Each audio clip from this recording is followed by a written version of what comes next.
Hi guys, welcome back. All right, so let's go ahead and jump on in. We're going to take a look at storyline where we're going to see what is the message for the 25th, and then we'll also do a message for the 26th. We're going to do both of those in this today's topic because we're just running a little bit behind, and I don't like to put these out later. I like them to come out in advance. So we have a King of Swords for the message for the 25th. We have Libra, Gemini, Aquarius.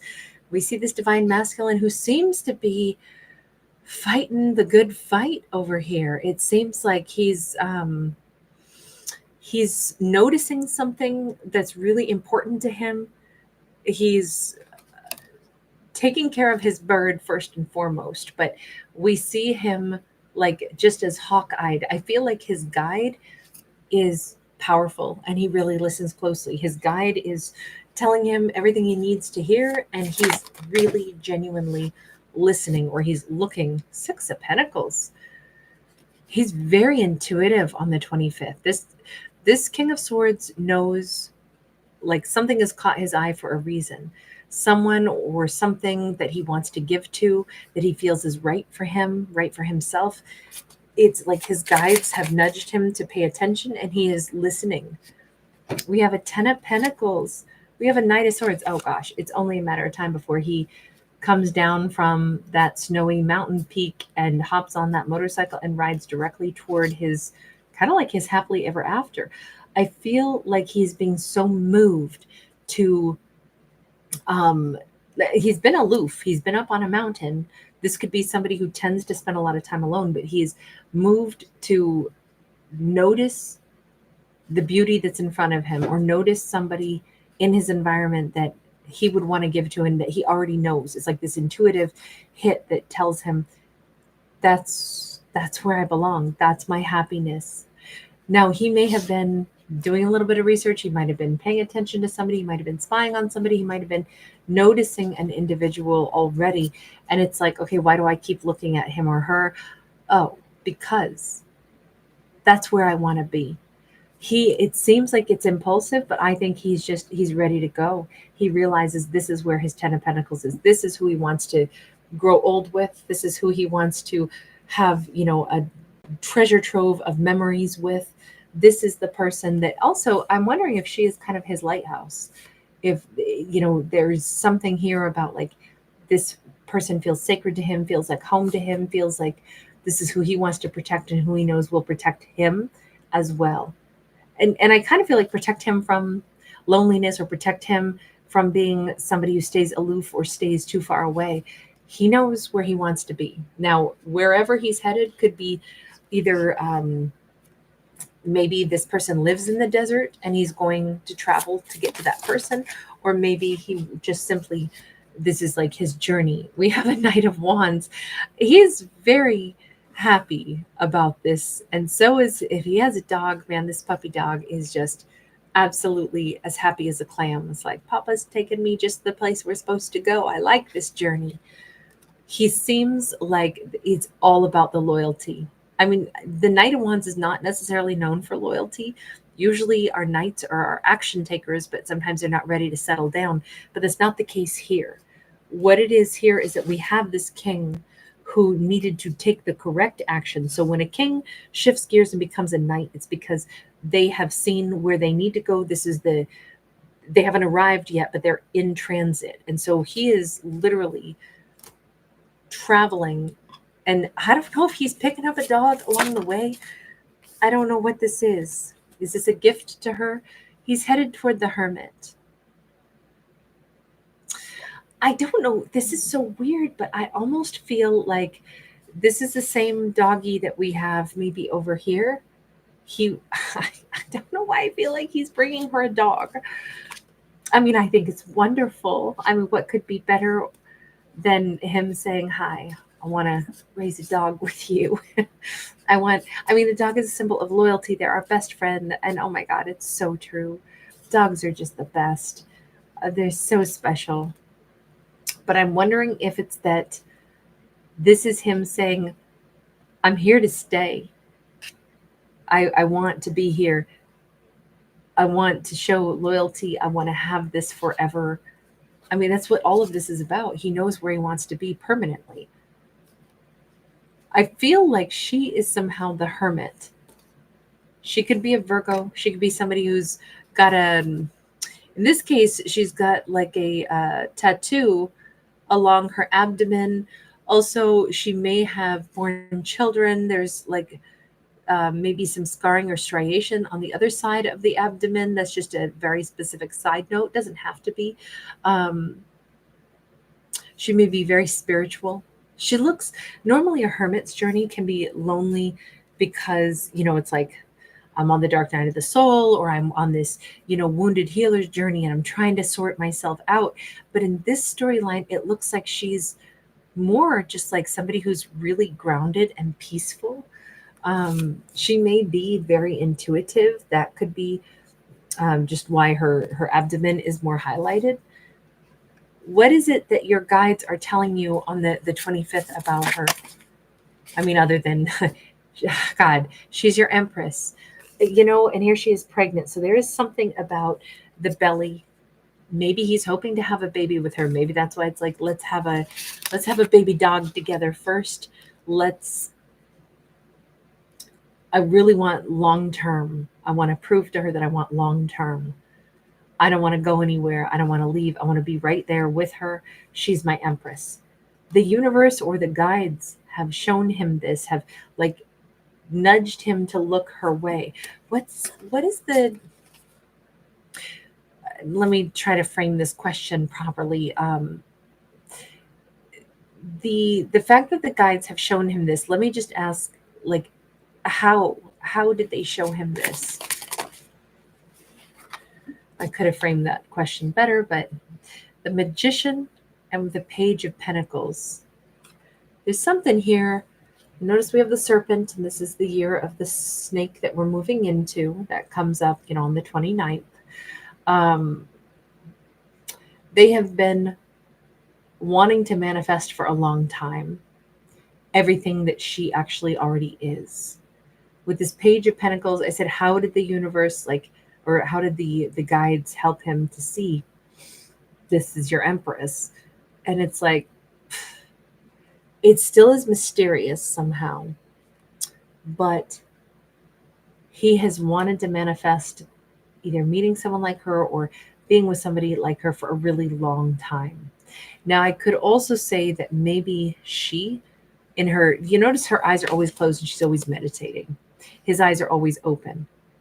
Is it at all possible that she has been saying to the universe, like, send me an angel, send me the person that's right for me, send me the person that's ready, to be in a long-term commitment with me? I'm not sure if she was quietly manifesting him specifically, or if she was manifesting somebody wonderful, and it's like the universe is saying, hey, by the way, there's this feminine who is quietly manifesting someone amazing, and you're the one for her. So we want you to notice her, and we want you to gravitate toward her. I don't know if it's that, or if these two had history and she's been calling him back in. Can I get clarity on that? The Death card. The Death card is transformation. It's change. We have this big old swirling vortex. We see the horses running around him. This is swirling thoughts. This is swirling energy. This is King of Cups. God, I honestly am starting to wonder if she didn't actually call him in. If that's what happened here. Because it's almost like something is catching his attention, right? And his guide is there hovering overhead, like, doing that eagle scream that they do. But he's turning and looking also, because it's like his attention is being brought here. I think she's manifested him. I don't know if she sent out the vibe that said, if you can hear me, or if you're a good man, if you're the man who loves me, man, woman, whatever, then whatever it is, if you're honorable, if you wanted to give to me, then just come on home. I mean, maybe she sent out that vibe, or maybe she just sent out the bat signal as a whole. Universe, send me the right person. And that somehow has captured his attention. Like whatever her heart was calling out, whatever her spirit was calling out, whatever she was projecting out into the universe, it awakened something in him and he noticed her. And there's something about, like, I almost feel like she's very pure in what she's emanating, like what her thoughts are, what she wishes for, what she'd like to receive. He already kind of knows that he wants to be those things with her. He wants to be that person she can rely on. He wants to be the loyal individual. He wants to be the person to grow old with her. It's just weird because it's like she's calling out for this into the cosmos, and he's the one answering this call. I mean, joyfully too. We see him playing his concha shell. We see him rocking out. We see him transforming. We see something shifts inside of him. And it's partly because of what she's asking the universe to send her. I don't know. Maybe she is still connecting to him directly and saying, I want it to be you. If we were meant to be together, then if this could be healthy, if this could be good, then I welcome this back in. It could be that. I can't figure it out. I'm 50-50 on that, on those two messages. Okay, let's move into the message for the 26th. What is the message for the 26th?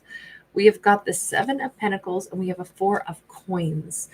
This could be a day of saving money, being prudent with monetary choices, especially if we've been saving for a long time. It says, best to keep on keeping on. Keep with that frugal approach to finances. We got the Ace of Wands in the reverse. We got the Mastery of Coins in the reverse. It feels like there's going to be somebody who thinks that they should be given more, or they're going to give a sob story and they're going to say, I need this, I need that. Somebody should give me money. Somebody should pay my way. And this actually says, I mean, not to be rude or hard-hearted, but look, the Mastery of Coins would normally be the King of Coins in the reverse. This can be somebody who's very selfish, somebody who wants stuff that they don't have any business wanting. And with the Ace of Wands in the reverse, this is almost like, well, I don't have any passion or drive or desire, which is why I think other people should give to me. And it kind of feels like our lead character might be hearing from somebody like that, somebody who's like, I haven't been working, but I want somebody else to help me pay my bills. So you should do that for me because I don't feel like I should have to work. I want you to give it to me instead. I think this is like, whoa, if we have people that are trying to take on the 26th, it might be a good idea to like not relinquish one's finances. Messenger of Wands, the Page of Wands. Instead, it's kind of like help somebody not by giving them our revenue and our resources, but rather by helping them brainstorm, giving them a word of advice or a word of like creative support. This is, hey, well, I can't give you money, but I could put in a good word for you if you're looking for a gig, if you're looking for a side hustle, if you're looking for a job, I can do that. But it says to like offer more with words and not with resources, because I think this person wants resources that they're not entitled to. And if they start getting in the habit of saying, okay, so anytime I need something, I just come to you and then you deliver it to me, you give it to me. It would probably be better to give this person words of advice and inspiration instead of giving this person money. That's what it says on this one. We have got the Action of Cups. It is sideways. This is that the Knight of Cups, and it's sideways. Almost like I'm wondering if there is a lot of caring between these two characters, and this might be the best way to preserve the friendship. Like if this person tends to come a visiting when they've run out of cash, this could be a family member, but they tend to come a visiting because it's like, I mean, I know you love me and I love you too, and that's why I come over. This could be a sibling. This could be somebody who's like, I don't have this. I lost my job, blah, blah, blah. And it's kind of like our lead character is going to be like, yeah, I do love you, which is why I love you enough to hold back my money because I'm the one who has to pay for a place to live, and you are the one who maybe doesn't have a place to live right now. But I'm not going to give you my money because I got to pay my rent and my bills. What I'm going to help you with instead, because I do love you and you love me, I'm going to help you get back on your feet with some, like I can inspire you. I can maybe get you that job interview, but I'm not going to give you my money. Seven of Wands. They may not like this boundary. They may not like this blockage, and it might feel uncomfortable to our character to have to put up a blockage. Why is it still seemingly like the better route? Ooh, Two of Cups. Okay, this could actually even be a romantic partner that is coming back in, kind of wanting. Hang on, let me go back over to them. Now that we've got that Two of Cups, we've got to look at this a little bit different. We got the Five of Cups, we got the Nine of Coins. They're seeing themselves at like, I'm at the big disadvantage. I really miss you. I'm the one who hurts, and you have so much. This could be, I know we have a feminine on this card, but this is actually a masculine. The mastery of coins in this deck are kings, but it says that they're like, I'm brokenhearted and you're doing so well. So our character could be hearing from somebody who actually feels extremely connected to them, but they're definitely coming with a sob story, but it kind of feels a little bit manufactured. It feels a little bit like, how come you did this to me? Six of Wands.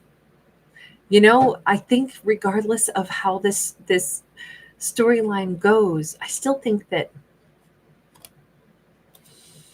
our character who's holding back and not giving them like financial abundance is still glad to hear from them, even if they're coming in with a sob story, even if they're coming in like, this is such a mixed bag of emotions, right? Because some of it is like, oh, you're crying, you're telling me that I need to help you. On the other hand, you're telling me how much you've missed me. And I think all of this is legitimate on one hand. Messenger of Coins. There's a lot more conversation to be had. This is the opening dialogue. Is this like an ex is coming back home and saying, I need you, I miss you, my life's kind of like falling apart? And it kind of feels like our character is saying, well, I'm definitely gonna like keep my energy to myself a little bit at first. I'm not just gonna open my heart back up, but I am interested. I do want to talk more to them. And in fact, they may not like that I'm more guarded, but yes, there is still love here, but I'm not just going to welcome them back into my life. But I am happy to hear from them. There is some measure of joy in this. There is some measure of, let's go ahead and keep talking. This is not a flat out no or anything like that. Again, messenger of cups this time. There's like an emerging conversation and apologies and kind of getting to know each other all over again without overextending oneself. I think that would be the best way to say this. There's, these characters are going to have to get back into harmony with each other, and that is going to require some time, some sensitivity, and matching their energies together, and just taking this one bite at a time. They can't leap back into this, whether it's family members or romantic partners. They can't leap in. It's got to be handled a little slower. All right, you guys, thanks for hanging out with me. Thanks for giving it a thumbs up and subscribing. Bye.